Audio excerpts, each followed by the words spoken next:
à tous et bienvenue sur Gacha, Gacha, votre podcast One Piece animé par Thomas Sama, Loïc et Adam. Chaque semaine au programme, revue. Il fait trop rire Loïc.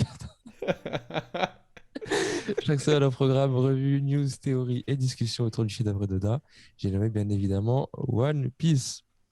Alors prenez place pour ceux qui nous rejoignent dans l'aventure de Gacha, Gacha, votre podcast, le premier podcast One Piece FR, autoproclamé, entre parenthèses. Chaque semaine, on effectue une revue des chapitres One Piece qui sortent. Donc installez-vous et aujourd'hui, on va effectuer la revue du chapitre 1012, un chapitre plein d'actions. Il s'est passé énormément de choses.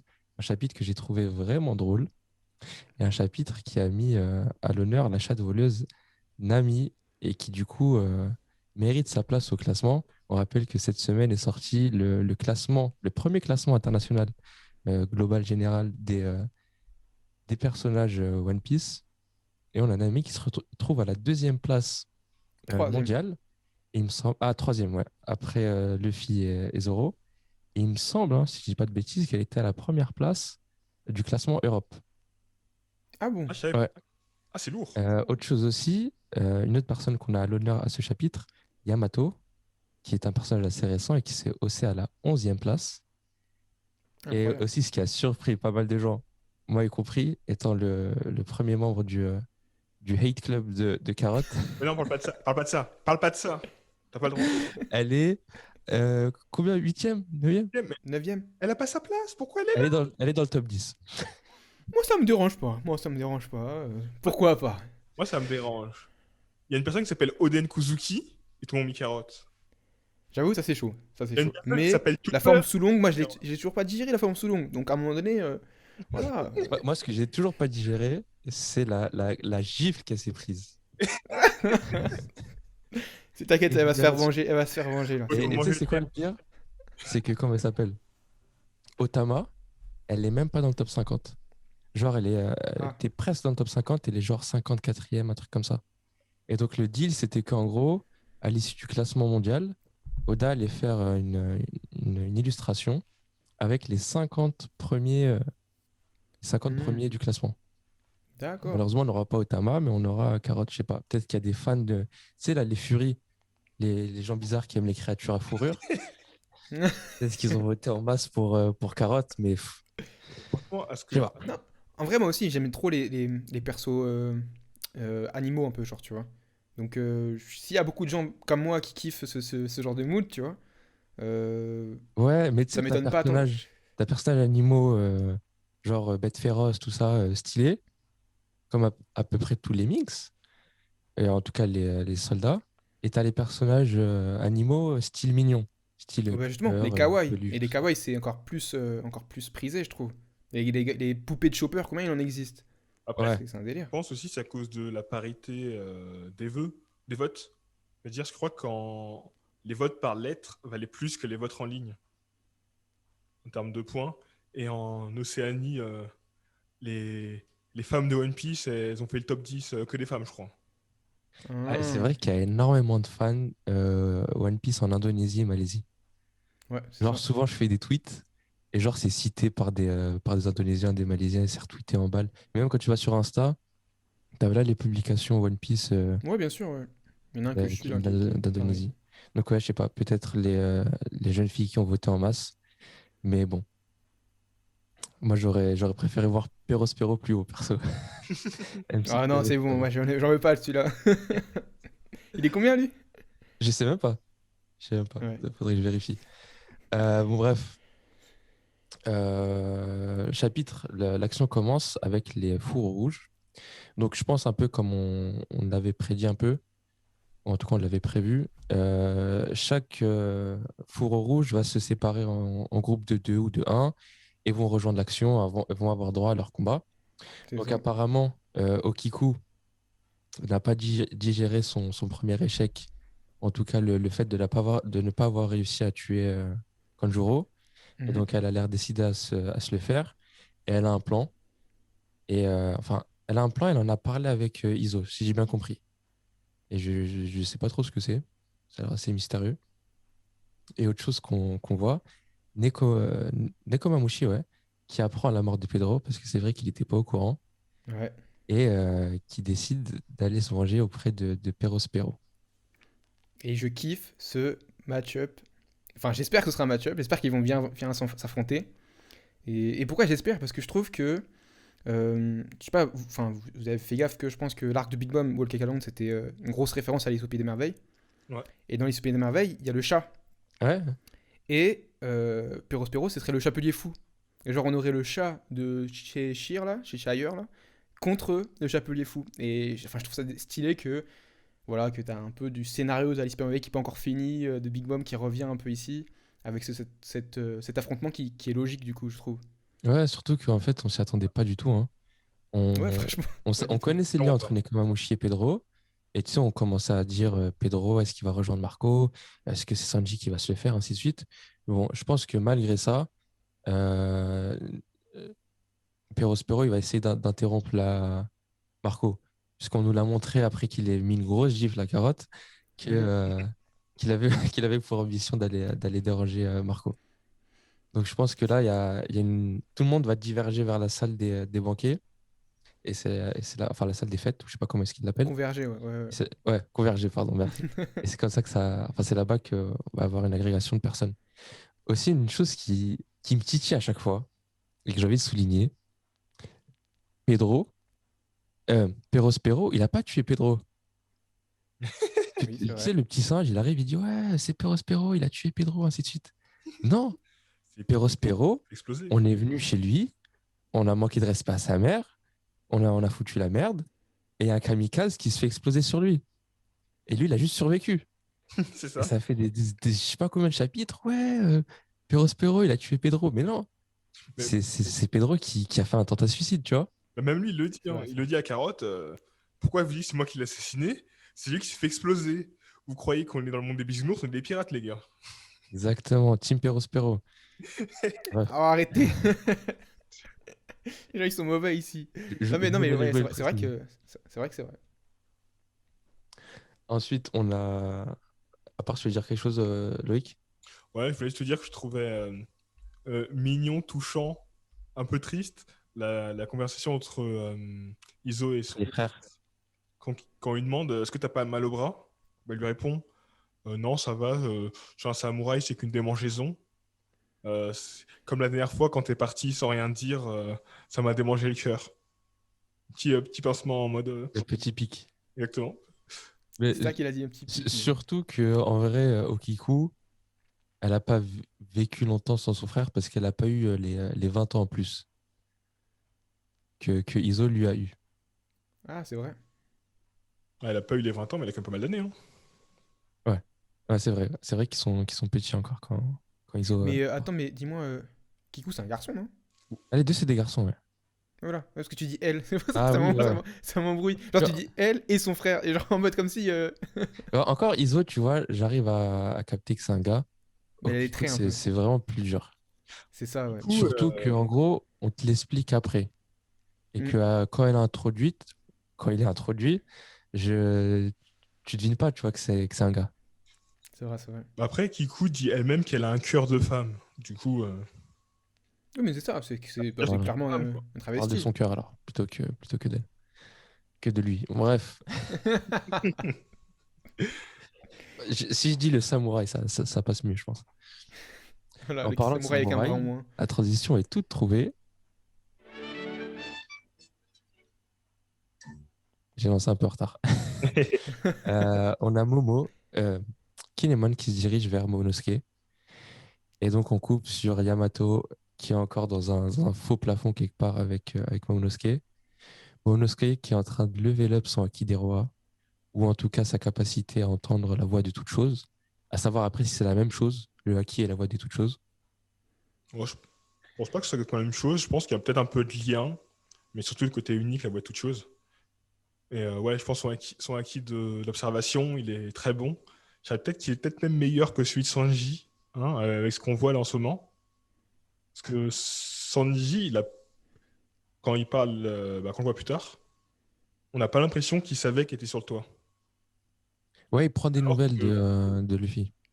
alors que C'est Momo vrai, c'est vrai. sait combien de personnes sont sur le toit, combien de personnes se battent et leur état plus ou moins. c'est Si vrai, j'ai bien vu. l'observation, là, Momo, il est top level. Hein. Il est chaud, il est chaud. Parce que comme Il on est voit, chaud. il est au premier étage quasiment, entre le premier et le deuxième.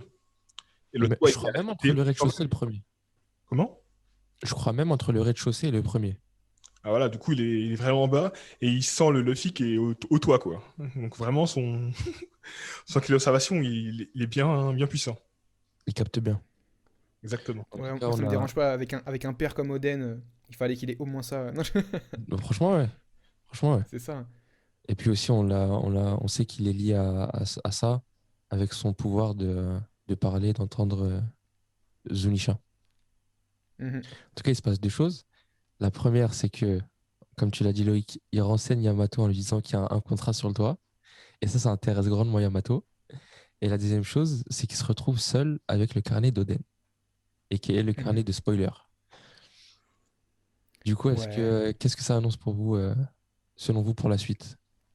On observe, on voit bien que Shinobu il jette un œil, c'est le cas de le dire. Euh, JP. et je pense que du coup, elle fait partie du CP0 et qu'en fait, depuis le début, elle veut la faire à l'envers à tout le monde. C'est encore plus que Kanjuro. Loin, là.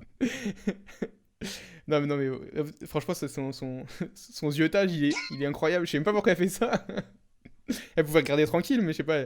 C'est son côté ninja qui a pris le dessus. Elle était obligée de zioter.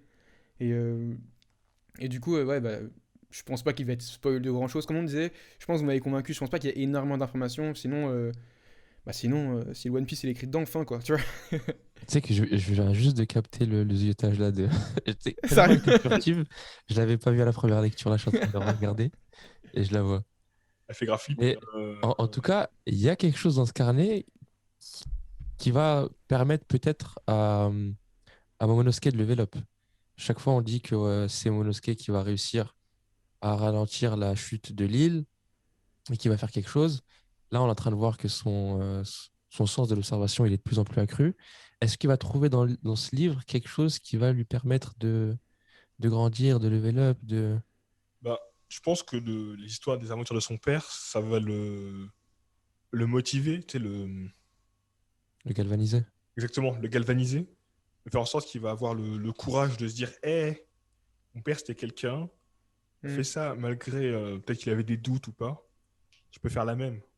C'est moi le général ici. Je pense qu'il va gagner en maturité, ouais. Du fait que il ait fait un saut de 20 ans dans le temps. Et que son père, bah, il a voyagé pendant X temps avec Goldie Roger, on va dire qu'il va, à travers un livre, rattraper un peu du temps qu'il a perdu. Enfin, tu vois ce que je veux dire. Il Ouais. va gagner un peu en âge avec ça, en maturité, je pense, ouais. Mais en tout En cas, sérieux. je vous cache pas que genre euh, depuis le début de Nigashima, on nous parle de ce bouquin, mais je sais pas pourquoi en fait. Où est-ce que Oda il va en venir, tu vois? Qu'est-ce que ce bouquin il va C'est jouer vrai. comme rôle dans la suite? Parce que limite, les fans, ils se disent que voilà, c'est un bouquin où il y a tellement d'infos que quand tu réfléchis à qui va être le prochain Mugiwara, bah limite, le bouquin, en fait, il t'élimine. Genre, on disait, ouais, Yamato, ça peut pas être la prochaine Mugiwara, elle a le bouquin. Maintenant, C'est ça. Momonosuke, il l'a. Tu vois? Bah, Mais c'est pour ça que, est-ce que ce serait pas un prank de fou de Oda en mode il fait croire à tout le monde qu'il y a là des trucs dedans et puis à la fin on regarde en fait c'est que des illustrations, c'est que des trucs tout pétés. Roger il est super gentil. Enfin j'en sais rien, tu vois ce que je veux dire. Et au final on n'en apprend pas grand-chose, je sais pas. moi, je pense que concrètement, le livre, c'est beaucoup d'impressions d'Oden sur le monde, plus que des faits comme Non mais C'est URL. genre un c'est bouquin ça, c'est de ça. C'est développement vraiment des personnel. impressions sur le monde. Parce que tu sais, Chaque page, c'est des phrases inspirantes. parce qu'en fait, on Et voit One ce qu'il Piece est écrit. en toi. On voit ce qu'il écrit. Parce que tu sais, les cases que l'on voit en mode narration, bah, Ouais, c'est ouais, écrit dans le livre d'Oden. c'est ça. Et du coup, moi, Et il y a pas d'autres infos il de n'y a pas fou. vraiment de vraie révélation. Dans ce cas-là, C'est des pourquoi nous observations. remontrer encore le C'est carnet ça, c'est ça. alors qu'on a déjà eu tout le flashback de Den? Parce Non, je suis d'accord avec Adam sur ça. que C'est nous, pour moi il y a une volonté d'Oda, il y a quelque chose que derrière. nous, on est au courant. Nous, on est au courant de ce qu'Oden a fait, de ce qu'Oden a vu, tout ça. Mais le monde n'est pas au courant de ce qu'était Oden vraiment. Ce qu'Oden a fait à travers le monde. Oui mais tu vois, Et du coup, Loïc, c'est pourquoi important pour Momo, justement, de comprendre en fait jusqu'où allait son père. Parce qu'en vrai, son père, il l'a vu quelques années quand il était petit. Après, il l'a vu 3 ou 4 ans en train de danser tout nu dans la ville. Et du coup, je sais même pas s'il connaît vraiment son père en tant que grand guerrier que tout le monde adule. C'est vrai ça. Il a ces souvenirs-là, tu vois. Alors que dans le livre, on voit Ouais. son impression du monde, ce qu'il a vécu, comment ce qu'il a affronté, ce qu'il a découvert. Et comme justement Momo, il a fait le voyage pour sauver, pour chercher des alliés plutôt, avec Kinemon, Kanjuro et Raizo, bah, lui aussi, il a eu une impression du monde.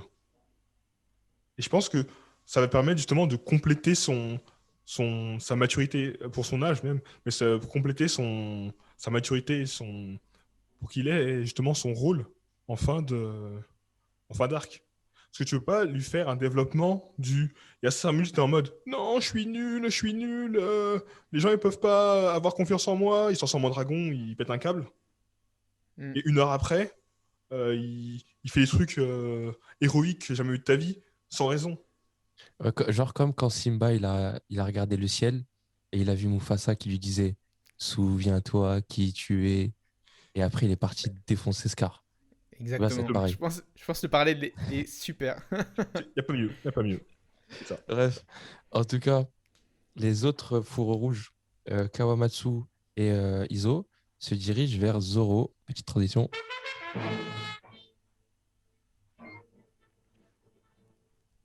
Zoro qui est enroulé comme un ouinge et qui est porté par Sanji. Et quand j'ai vu la scène, je me suis dit, pourquoi il y a Kisame dans One Piece? J'ai pas compris. Qu'est-ce qu'il fait là, Kisame? Bien vu, bien vu. Et du coup, t'as ta réponse à la question de la semaine dernière. Tu disais, ouais, comment est-ce qu'ils ont fait pour laisser Zeus partir, tout ça. Ils se sont retrouvés dans les airs. Sanji les a rattrapés en pensant qu'il allait rattraper des meufs. Euh, je sais pas pourquoi Lo, il arrête pas de répéter que Zoro, il a les os cassés dans tous les sens.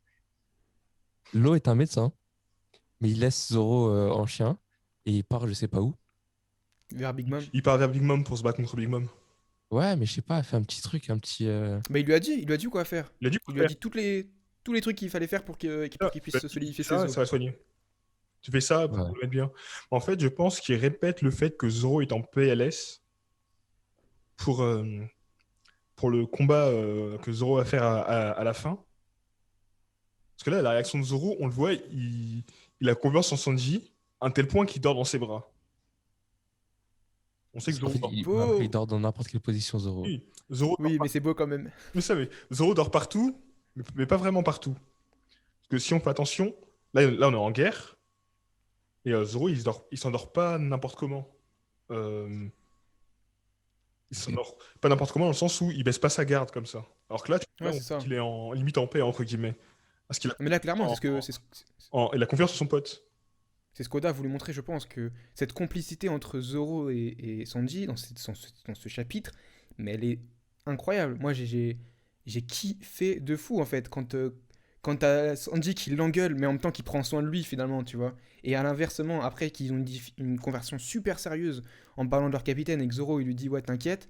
Franchement, ce moment de fraternité, elle était trop forte, tu vois. Ça fait vraiment, vraiment deux frères, tu vois, ils se prennent sur la tête tout le temps, mais finalement dès qu'il s'agit de parler de trucs sérieux ou quoi, ou même pas, tu vois, même quand ils se prennent sur la tête, ils se défendent quand même, tu vois.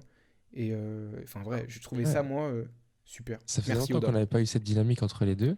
Et des fois, même sans être ensemble, tu sais, comme par exemple quand ils étaient sur l'île de Zo et que Sanji il était parti, t'as Zoro qui est en mode, bah, vas-y, laissez-le partir, tu vois.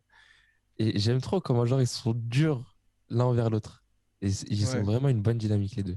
C'est Bah, être dur l'un vers l'autre, ça les fortifie, hein, dans un sens. Ouais, c'est vrai c'est de. que cette scène, ça rappelle un peu aussi justement le sacrifice de Zoro avec Kuma. On Clairement. s'en dit en mode, mais Je qu'est-ce l'avais qui s'est noté, ouais. passé?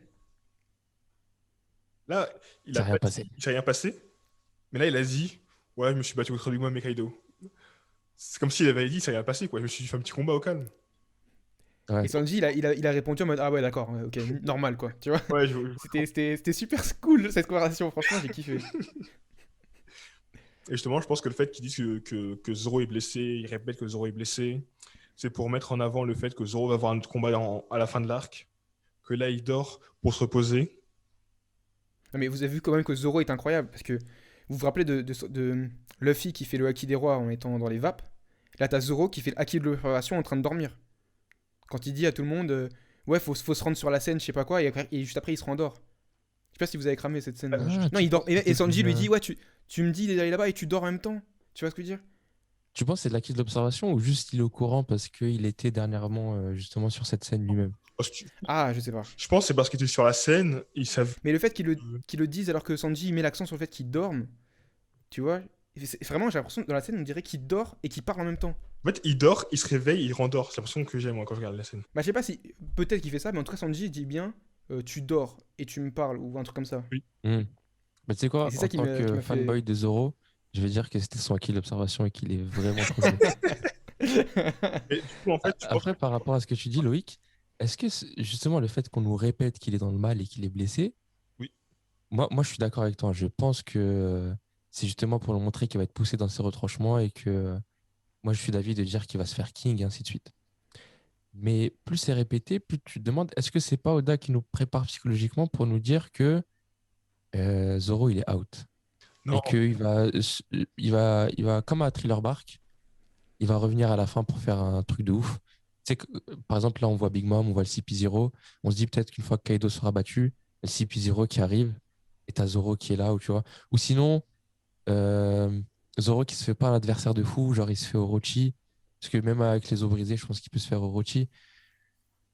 Mais bon, bah moi je pense que c'est ce qu'on appelle on va dire un fusil Chekhov. On nous a montré que comment ça s'appelle Marco avec ses pouvoirs, il pouvait accélérer un peu la guérison de des gens t'es blessé. Ouais. blessés justement. Du coup, moi ce que je vois, vu que le groupe se déplace vers la zone où sont Marco et Chopper, je pense que Marco et Chopper vont s'occuper de Zoro. Et donc ils vont tous, les trois vont être, on va dire entre guillemets, hors combat pendant un certain moment. D'où le fait qu'il répète qu'il est blessé. Pendant ce temps-là, tu auras Kawamatsu et Izo qui vont s'occuper peut-être de King, pendant que Sanji s'occupe de Queen. Le temps que Là, qui le fameux l'observation. Zoro se relève. Ok, ok. Ouais, y Euh, a moyen. on passe Euh, au segment, enfin, le meilleur segment du chapitre, le dernier segment où on a Nami. Oui, oui, lourd. Ah, Un Nami. des meilleurs eye catchers d'ailleurs. Nami, Ulti, Page One dans les vapes, Usopp, Otama et tout ce joli beau monde. Et ça part en vrille. Il y a Big Première Mom chose. aussi. J'ai pas dit Big Mom? Non, t'as oublié. Ah, comment j'ai pu oublier? On a aussi Big Mom. Qu'est-ce que vous avez pensé de cette scène? Qu'est-ce que vous avez pensé de Nami, de tout ce qui s'est passé? Moi, Nami, la La girouette. manipulatrice, ça m'a fait Ah, trop marrer. Toujours comme ça. Elle essaie toujours de manipuler les gens pour les mettre de son camp. de fou. Et là, elle essaie de manipuler deux personnes qui sont comme Luffy, qui sont têtues. Tu peux pas les manipuler. Et du coup, ben, elle va se battre contre Big Mom et contre Ulti en même temps. Parce que Nami, ouais, c'est ce que je vois. Mais non. Un combat purement féminin. Gros combat de femmes fortes. Non, vraiment, j'ai été choqué par Ulti, hein. Ah ouais, Ouais. sa vitesse là? Bah, Ulti, ça fait une demi-heure, elle court derrière. En fait, depuis le début, elle pouvait les rattraper, De fou. l'exploser le chien. Ah ouais, c'est trop violent. En plus, elle Euh, est violente. Tu sais, elle met un gros coup de boule au chien. Après, elle le shoot au sol. Et après, elle gifle Otam. Enfin, vraiment, elle a aucune pitié pour rien, quoi. Après, elle la griffe. Je C'est sais pas si vrai elle que la je crois qu'elle a griffé un course-poursuite. peu le visage. Parce qu'on voit, Ouais, elle a griffé avec ses mains comme ça, là. Ah, sale. là, il y a Nami. Nami qui a la volonté de belle-mère. Protection des Elle a vu enfants. la petite se faire blesser, elle a dit, tu touches pas la petite. Et Et on l'a vu ça d'ailleurs aussi à Punk Hazard, où bam. elle a justement protégé les enfants et ainsi de suite. Et c'est quelque chose qui lui tient à cœur. Et du coup, justement, c'est là où ils se rejoignent, elle et Big Mom. De Du coup, fou. est-ce que vous pensez que pour ce combat ou pendant une partie, Big Mom va être un allié ou pas? Moi, je pense clairement pas. Non. parce qu'elle l'a dit, tu vois. Elle a dit Ouais. crois pas que tu vas être mon allié, toi c'est pour après. Enfin, je te réserve ton sort pour après, quoi. Donc moi je pense pas qu'elles vont être alliées. Je pense vraiment que ça va être Nami contre Ulti. Et Big Mom, vu qu'on avait vu dans le chapitre d'avant que t'avais Zeus, t'avais Kid, et maintenant t'as Law qui vont la voir, je pense qu'il va se passer un truc. On va se retrouver un peu leur combat qu'ils avaient sur le 3, mais cette fois-ci un peu en dessous, avec Kid, Law et Zeus. Du coup, Zeus qui va, je pense, retrouver, enfin, rejoindre Nami à un moment donné. Mhm. Et du coup, on va retrouver peut-être Law et Kid face à Big Mom. Ça peut être sympa. Grave. Grave, grave. Qu'est-ce que vous avez pensé de l'attitude d'Usopp? Parce que moi, ça m'a un peu surpris. Ça m'a un peu déçu. Dans le À quel sens où niveau? Quand ça? bah, Otama, il se fait gifler. Et t'as Usopp qui dit, bah, on se barre. Et t'as Nami qui est en mode, non, ça, je peux pas laisser passer. Elle a frappé un enfant. Donc, je sais que c'est construit dans le personnage d'Usopp, le fait qu'il soit un lâche, mais qu'il arrive quand même à prendre son courage à deux mains et ainsi de suite. Mais est-ce que des fois, il n'est pas un peu trop lâche? Et c'est la même observation que je m'étais faite aussi à Dressrosa, Avec les où il était Tontata? prêt à se barrer en courant et laisser derrière lui les Tontata. Et il allait le faire, hein, si jamais les Tontata, ils avaient pas dit à insistance que Usolan, il va venir, il va venir, il va venir, et qu'il n'y avait pas la fameuse enceinte là qui faisait l'écho partout, Ouais, il les aurait laissés. Enfin, je pense. Donc, je pense que c'est cohérent du coup par rapport à cette scène qu'on avait vue par le passé. Et là, c'est pas non plus qu'il allait laisser Tama, c'est qu'il allait se barrer avec Tama, ouais, je pense. Tu j'espère. vois, c'est juste qu'il avait pas l'envie de se venger parce qu'il se disait qu'il était moins fort. Et je pense que c'est juste ça. Et du coup, moi, ça m'a pas vraiment dérangé vis-à-vis d'Usopp. Ah, clairement, à l'heure actuelle, des combats qu'on a vus de Usopp, vraiment, ces combats qu'il fait, c'est rarement pour lui. Je vais m'expliquer. Le premier gros combat de Usopp, on va dire, c'est à Alabasta. Même s'il a eu le combat contre les hommes poissons, mais bon, c'était un combat vite fait. On va dire Alabasta. Bah, Alabasta, il a gagné parce qu'il se battait pour aider Vivi, mais surtout parce que les mecs en face avaient insulté le rêve de son capitaine. Et Hmm. Zoro et Usopp, même à Enies Lobby, c'est pas Usopp qui était là, c'était Sogeking. Même si Sogeking c'est Usopp, il était quand même masqué, C'est c'était vrai. pas lui. Non, non, c'est vrai, c'était La clairement pas lui. Il y avait première un jeu fois, d'identité voulu par Oda qui fait que Soul King était son côté courageux. c'est ça. Enfin, là, il avait du courage alors que sans le masque, il n'arrivait pas, quoi. Exactement. Ok. Et aussi, la première fois justement qu'on voit Usopp se battre pour son nom, c'est justement à Dressrosa. Quand les Les Tontata Tontata? l'appellent. Et même là encore, il se bat pas pour son nom. C'est à la fin qu'il leur dit, par contre, mon nom c'est Usopp, hein, je suis pas Usoland. Ouais. Et c'est à ce moment-là, tu vois, où il commence justement à se battre pour son rêve qui est de devenir un brave guerrier. Il commence à s'assumer lui-même en tant que Usopp guerrier. Du coup, Hmm. où est-ce que tu veux en venir? Et du coup, là, il est pas encore dans. Là, il a pas, on va dire, il a pas trouvé sa raison de se battre, entre guillemets. Hmm. Parce que au début, c'était battu contre Page One et Ulti ensemble. Bah, c'était juste pour les éloigner. Je sais même pas s'ils voulaient se battre. Je pense qu'ils voulaient juste les éloigner de Bien sûr. Luffy. Au final, ils se sont retrouvés un combat, donc c'est battu. Mais il n'a pas encore trouvé la raison vraiment de tiens, je vais me battre. Soit pour défendre quelqu'un, ou peut-être première fois vrai combat où il va se dire je vais me battre contre cette personne-là, parce que moi, Usopp, j'ai des convictions, je vais le taper. Mais en tout cas, voir une petite fille se faire frapper, c'est pas suffisant pour le chauffer en tout cas. C'est ça. Bah, le problème d'Usopp aussi, comme il le dit, c'est qu'il n'a pas de combat au corps à corps. Ouais. Du coup, Oui, bah, non, mais voilà, Ah, mais en donc fait, il, tu il te a, dis il a peut-être qu'il connaissance de fuit ces. pour mieux attaquer à distance, ce genre de choses. bah, c'est ça, hein. Ce qu'on voyait par exemple pendant la poursuite, tu sais, il C'est ce fuyait, qu'on va y et ouais. pendant toute la fuite, il est en train d'attaquer qu'à les autres. Du coup, faire un combat au corps à corps pour Usopp, c'est pas bénéfique pour lui. Après, tu vois, ça dépend de la situation dans le sens où si par exemple Nami n'avait pas été là, et que Otama se faisait genre. Enfin, imaginons, on se faisait capturer par Ulti, etc. Usopp serait intervenu d'une quelconque manière. Il se serait pas enfui. Il se serait potentiellement enfui pour envoyer un truc à distance, mais il se serait pas vraiment enfui en laissant Otama dans les griffes de l'ennemi.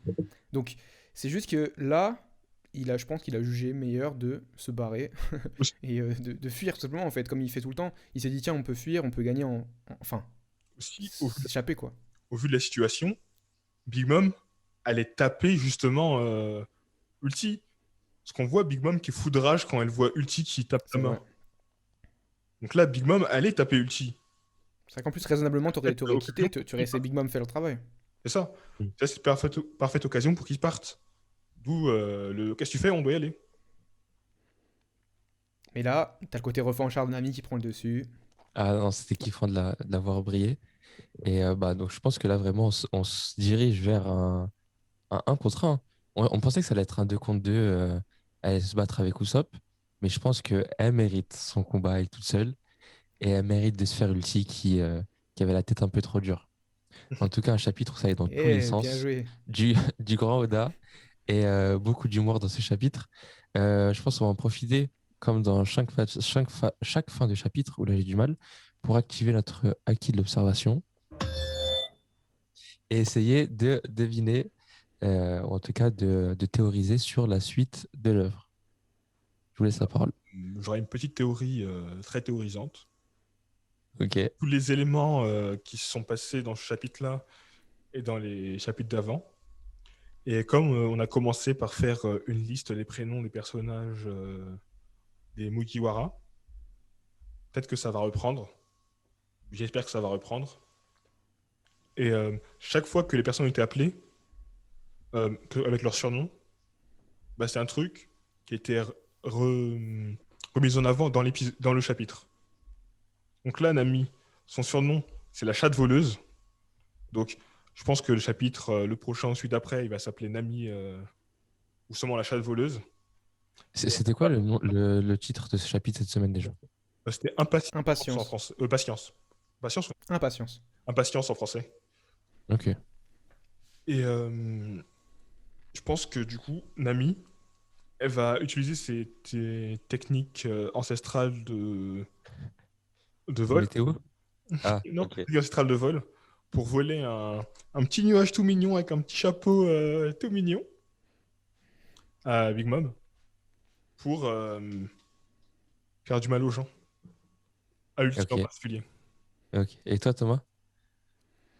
J'ai du mal, comme encore une fois. Je pense que les match-ups, ils vont se faire, tous ceux qui sont en train d'annoncer. Moi, il y a un truc qui me, comment dire, qui m'a fait me questionner. Je me demande est-ce que c'est pas Oda qui a fait exprès de mettre ça ici. C'est que dans ce chapitre, on voit deux choses, deux pistes potentielles qui sont contradictoires. C'est que d'abord, on voit Yamato qui finalement fait comprendre que bah, il veut bien aller sur le toit. On a oublié d'en parler, ça Et, d'ailleurs. et justement, finir ce 1 vs 1 qui existe actuellement et s'ajouter pour faire un 2 contre 1, pourquoi pas. Mhm. Enfin, en tout cas, c'est sa volonté. Euh, et elle va clairement y aller, je pense. Tu vois, ça fait écho à ce qu'on disait par le passé. Et par contre, à côté, t'as Zoro, du coup, qui dit bien à Sanji Luffy a une botte secrète, ça y est, il va vaincre Kaido. Ouais. Et du coup, Il a je me trouvé le dis, secret. il y a un truc où, d'un côté, on dit un 2 contre 1 potentiel, et l'autre, on va dire que Zoro, on peut traduire qu'il confirme le 1 contre 1 et il peut gagner. Enfin, il va gagner même, il le dit. Et du coup, ce truc-là, du coup, je sais pas si Yamato va juste aller sur toi, comme on a dit, juste pour se faire gifler par Kaido, après c'est fini, ou si il va y avoir plus que ça. Mais moi, en tout cas, je vois. Enfin, cette incohérence, du coup, enfin, cette contradiction, elle me fait penser quand même que Yamato va aller sur le toit, mais que Oda veut brouiller les pistes de qu'est-ce qui va se passer, quoi. Ok. Bon, c'est pas mal. Ouais. Perso, j'avais lu qu'en gros, on pouvait pronostiquer la fin du tome au chapitre 1014. Donc je me dis que là, les match-ups se mettent en place et pour que l'action, en tout cas, se coupe au chapitre 1014 et qu'on ait autre chose, soit un retour sur la rêverie qu'on attend depuis très longtemps, ou soit le flashback de Kaido. Et pour moi, le bouton play du flashback de Kaido, c'est l'arrivée de Yamato sur le toit. Dans le sens où Complètement d'accord. c'est là que genre le combat il va prendre une tournure plus personnelle, où ça va commencer à régler des comptes plus perso que, que de la bagarre, et que ça va amorcer le flashback qu'on attend avec Kaido. Parce que là, actuellement, tu te demandes qu'est-ce qui va le déclencher, puisqu'ils sont en train de se battre. Mm. Soit c'est Kaido qui va être en mode ah, tu me rappelles des gens que je connaissais déjà, comme on avait vu au chapitre 1000 ou au 1002, je sais plus. Soit Yamato qui arrive et ça commence à parler de l'ancien temps et boum, ça envoie un flashback, tu vois. Ah, il y Donc, a moyen. on verra ce que dit le chapitre 1013, si ça confirme ou infirme cette théorie. Moi, un petit point que je trouve aussi un peu assez intéressant, Ouais. c'est que il y a Perospero sur l'île et Yamato. Yamato, à ce qu'on sache, c'est le seul enfant, et du coup le premier enfant de Kaido qui est sur place. Perospero, c'est le premier enfant de Big Mom. Et ces deux personnages ont été mis là en tant qu'enfants des empereurs. Et ces deux personnes-là qui vont être témoins de la chute des deux empereurs. Hmm. Ouais, pourquoi pas.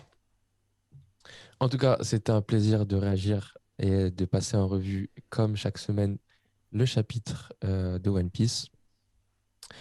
Si vous rejoignez l'aventure, je vous invite à vous abonner sur YouTube. On a pas mal de projets et d'épisodes de podcast qui arrivent, comme d'habitude. Vous vous abonnez, vous laissez un like et vous nous laissez un petit commentaire en nous disant ce que vous avez pensé de chapitre, de ce que vous avez pensé de nos analyses, de nos théories, de nos réactions. Comment est-ce que vous avez réagi à ce chapitre?